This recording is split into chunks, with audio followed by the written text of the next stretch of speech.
So a year later, in the Camden series, another one that was left off the RCA Albums box set collection, you've got Elvis Sings Hits from His Movies, Volume 1, which, is that a threat?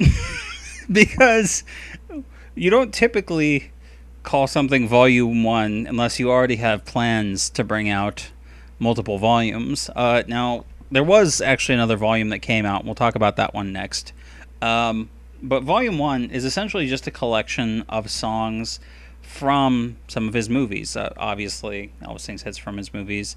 But also songs that weren't in the movies, but were also on the movie soundtracks. So stuff like Guitar Man and Big Boss Man are squeezed in here alongside Old MacDonald Had a Farm and Long-Legged Girl with a Short Dress On, which is okay. It's fine.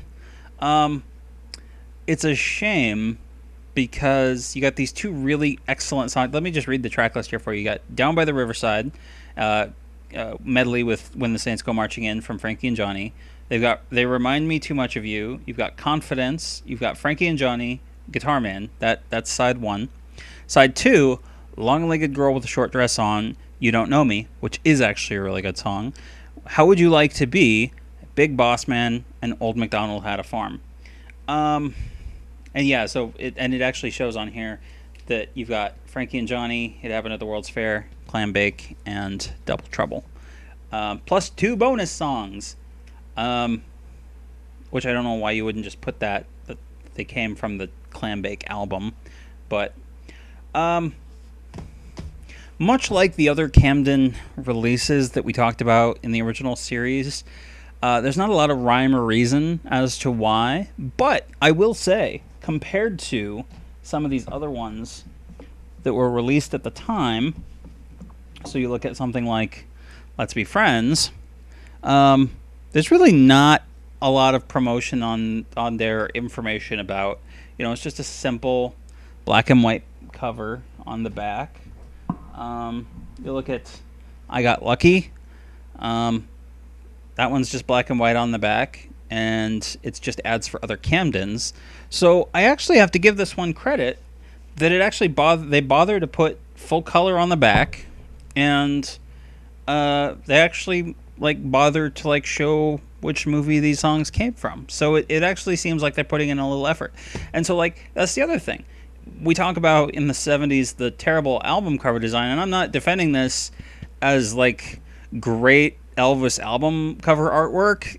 However, because obviously it's still Elvis against a black background in his white jumpsuit, so it's not like it's not guilty of that.